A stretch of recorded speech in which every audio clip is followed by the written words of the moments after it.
Assalamualaikum warahmatullahi wabarakatuh. Perkenalkan, nama saya Rini Mulyawati, NIM 200110080. Pada kesempatan ini, saya akan sedikit menjelaskan materi kelompok sebelumnya, yaitu tentang sumber hukum ijma. Ijma menurut bahasa artinya adalah sepakat, setuju, atau sependapat.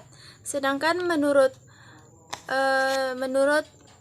istilah ijma ini merupakan suatu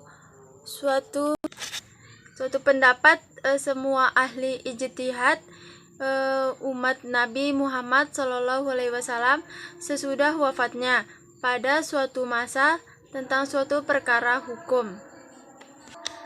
Pada masa Rasulullah masih hidup, tidak pernah dikatakan ijma dalam menetapkan suatu hukum, karena segala persoalan dikembalikan kepada beliau apabila ada hal-hal yang belum jelas atau yang belum diketahui hukumnya.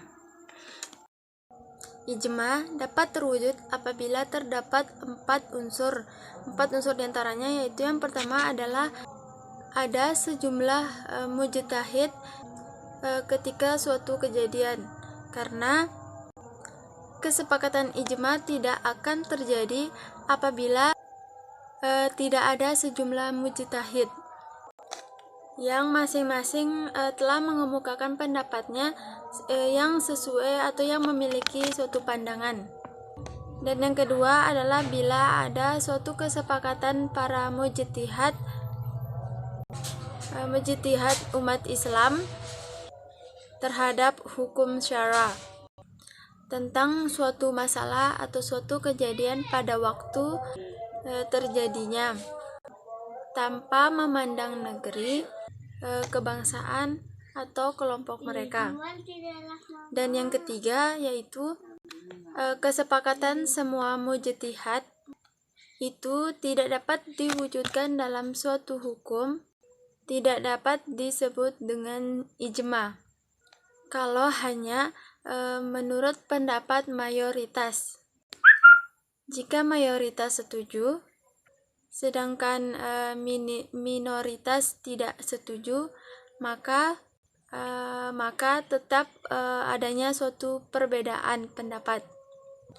Dan yang keempat, kesepakatan para mujtahid setelah terjadinya tukar-menukar pendapat lebih dahulu, sehingga diyakini betul suatu keputusan yang akan diambilnya atau yang ditetapkan.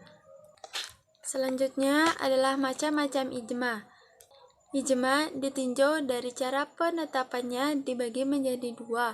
Yang pertama, ijma syar'i, yaitu para mujtahid yang pada suatu itu sepakat terhadap hukum, terhadap suatu kejadian dengan menyampaikan suatu pendapat. Masing-masing mujtahid mengemukakan pendapatnya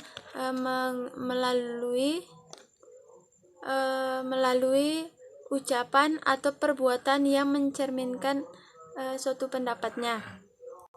Dan yang kedua adalah ijma sukuti.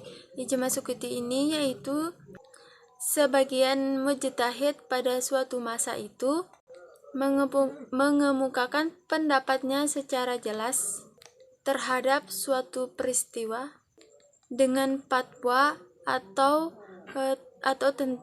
tentang hukum, dan sebagian yang lainnya diam, artinya tidak mengemukakan komentar setuju ataupun tidak mengemukakan komentar ketidakpersetujuannya.